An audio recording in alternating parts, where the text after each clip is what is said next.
Sabotage my ex's dream relationship and he doesn't know it was me. Am I the asshole? Oh, wow. Yes. Okay. Firstly, trigger warning. Suicidal language, body fluid language. Secondly, this is a bit long. Thanks for reading. Hey CLP, I'm a relatively new listener, but from the moment I first found your content, I knew I wanted to write in and finally got around to making an account just for this. This story takes place a little over 4 years ago.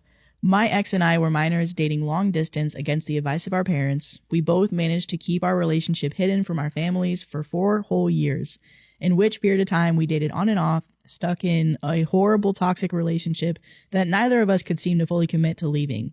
I'm not going to pin all the abuse on him. Neither of us lived in happy, healthy households. He had a lot of mental illnesses going untreated as he dealt with his own abuse, as was I, and we went from each other's protectors and safe space to something toxic and downright dangerous. I stayed because I had built my whole idea of a future on the foundation of it involving him. Anyway, back to the story. I spent the whole week before my 18th birthday making a poster board for my high school. They asked all seniors to do this, to display the boards along the cafeteria windows and hallways. Mine had a printed photo of him on it, and it was my big reveal to my parents that he and I were dating. I remember so clear that night my own mother made a comment about him being handsome and asked me, "Aren't you worried about him getting a lot of attention?" On the phone that night, after eating my big birthday dinner and custom ordered cake, I jokingly brought this up to him and said, "But I have nothing to worry about, right?" The silence on the end of the phone was heavy, and I knew before he even said it, there's someone else. After a moment of silent disbelief, I ended the phone call, ran to the bathroom, and threw up. My panic attack lasted well over an hour. I cried so hard I busted veins in my face. Oh. And then I went to his socials and immediately started scrolling his following. When I found nothing, I went to his followers. Now, I had never once considered that he'd cheat on me, call me gullible or naive, but in the years we had dated, when I started liking someone else, I told him.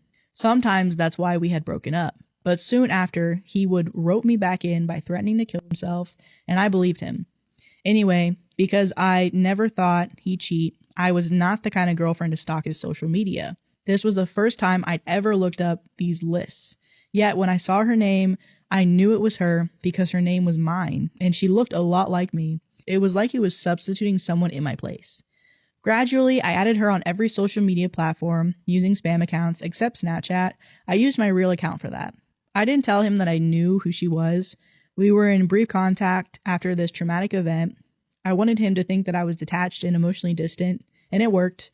We basically went back to no contact without much discussion. In my everyday life, I started to feel normal again, went to school, hung out with friends, talked to other boys moving towards graduating, and even picking out a college to attend. A couple months passed when I casually stalked his new girlfriend and even replied to a few stories here and there, which was more of a test to see what energy she gave me. I got the vibe to her that I was really a total stranger.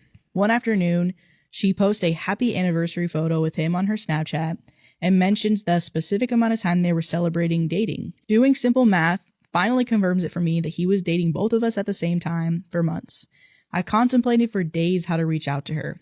I didn't want my contacting her connected to any of my accounts I was using at the time.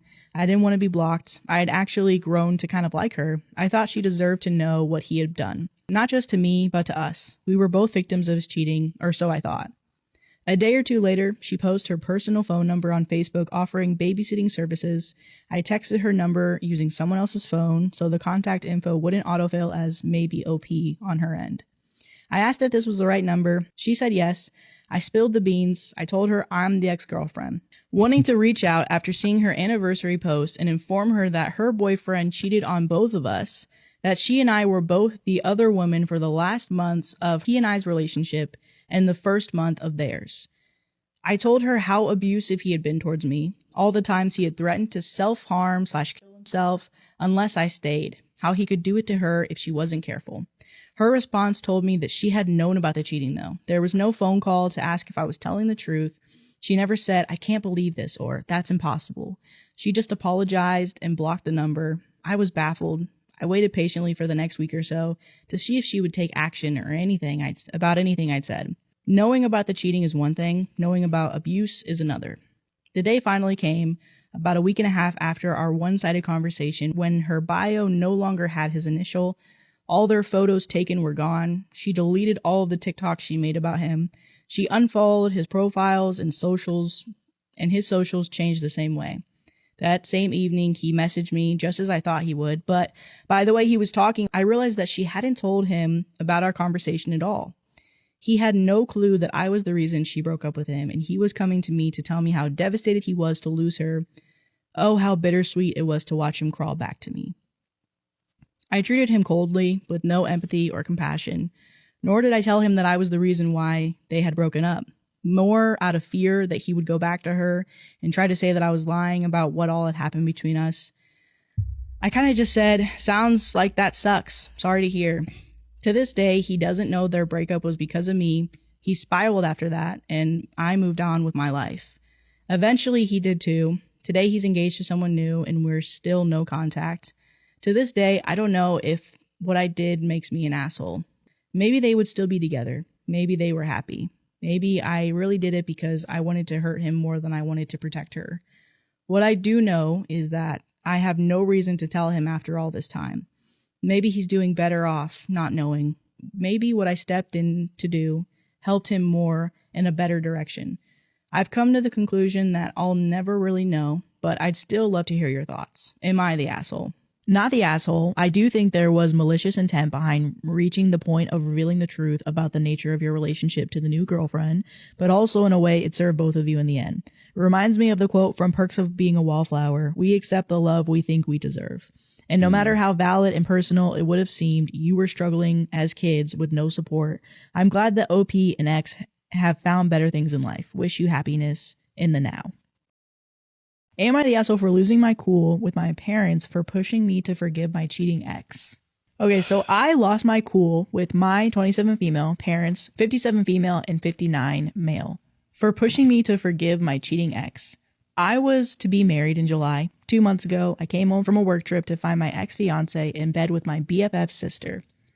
I kicked him out, canceled the wedding, warned him that I would get rid of all of his stuff if he didn't come get it, then weeks later dumped it all out on the curbside with a free sign, sold or donated or dumped everything else that he gave me, and pawned the ring. I blocked him everywhere, called the cops on him when he showed up after I gave his stuff away, banging on my door, called them again when he turned up at my workplace and made a scene, and called them on his family when they showed up en masse to plead his case. I didn't go scorched earth on my ex's BFF's sister. I did tell her husband that I caught her in bed with my ex. Last I heard, she'd been kicked out of the house and was back living with her parents. Ex-BFF tried talking me into giving them both a chance to explain. What? No. And then got angry at me for ruining her sister's relationship. Called me petty and cold-hearted. So I kicked her to the curb too. I don't want dishonest people that are blasé about betrayal in my life. This encounter, no doubt, simmered under my skin until I unleashed on my parents. Maybe that's the reason, because it lingered, I was so harsh to them. I took a date with me to the restaurant, hoping his being there would waylay any discussion about my failed engagement. My parents have been pressuring me to work things out with my ex. He's so sorry. I owe it to him to talk with him, give him 5 minutes to explain himself. She meant nothing to him. He made a mistake. I'm cruel for shutting him out the way that I did. How could I call the police on him? How could I do the same to his family, his parents? They're good people, and they didn't deserve to be humiliated in that manner. He's having a rough time. He's depressed. Everyone is worried about him. He loves me, really loves me, and he's learned his lesson. It's time to grow up and forgive him. No. My date's presence didn't stop them from bringing this all up. I lost my cool, asked my father if he expected me to give my ex a pass every time he sticks his dick into anything that moves, like he does. I asked my mother how turning a blind eye to her husband's infidelity works for her. How does she hold her head up while having lunch with women that have slept around with her husband for years? Is that the kind of man, the life that she wants for me and my sister?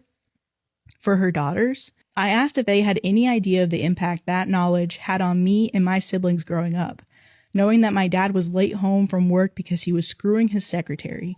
Knowing work weekend was code for dirty weekend with a woman that wasn't our mother. Did they know why it was that of their 4 children, I'm the only one that still talks to them? Did they not question why they're not invited to my brother's wedding, Why they never met any of my brother's wives and children? Did they think my sister's silence is because she's being dramatic and throwing a tantrum? Really?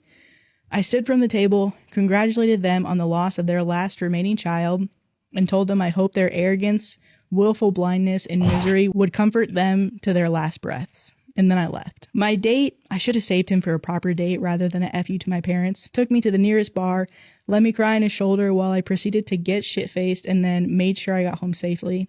The next day, he messaged me to see if I was alive and sent a double cheeseburger, large fries, and a large Sprite over with DoorDash. I didn't block my parents, but I haven't heard from them. It's been a week, and I've calmed down now enough to feel regret. Not for what I said, but because I can see the look on their faces when I made my final farewell. I crushed them. I hurt them. Especially my mother. Despite their faults, and there are many, I love my parents. I don't like knowing that I hurt them. I'm feeling a lot of guilt about it. Am I the asshole?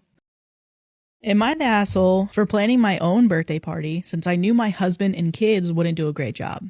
And I was correct. For my 40th birthday party, They planned an ice cream cake and a takeout pizza with a movie at home. I try to make sure my husband and 2 kids get an amazing experience on their special occasions. They do not reciprocate. For my husband's 40th, I got him a NASCAR experience in Vegas. For my daughter's 16th, I saved up all year to get her a new MacBook Pro. My son is 10, so I can't put much of this on him. So I planned my own birthday party without letting them know. My best friend came over to watch the house, and my husband and I got a weekend to ourselves in the city. We saw the Back to the Future musical. We had some amazing meals. When we got back home, there was a party waiting for me with all of our friends and family. Whoa. My husband and daughter kept getting compliments on doing such a great job planning everything so I could have a special day. After everyone left, my husband and daughter both told me that I embarrassed them by not letting them know what I had planned. I asked them what they had planned for me. They told me. I agreed with them that my plans put theirs to shame. I asked them if they wanted me to tell everyone who had come to my party what the actual plan for my birthday was. They both looked like a deer in the headlights. I said that would be cruel and would draw other people into petty, private family drama. I asked them what they thought about what they planned for me compared to what I did for myself. My daughter opened her mouth and closed it. I said that I understand that they did not like planning stuff, and I have no problem with it, but they could have enlisted help from my friends or someone who likes to plan. I said if it was really an issue, I was more than willing to let them plan and execute their own celebrations from now on, and I would take care of planning mine. We could alternate planning my son's stuff. Neither had anything to say. My husband surprised me today with an apology. He said that I was right and that he had been thoughtless. My daughter is still upset with me for pointing out that she put more effort into planning her BFF's birthday than mine. I feel like an asshole. I would have been fine letting them take credit. Am I the asshole?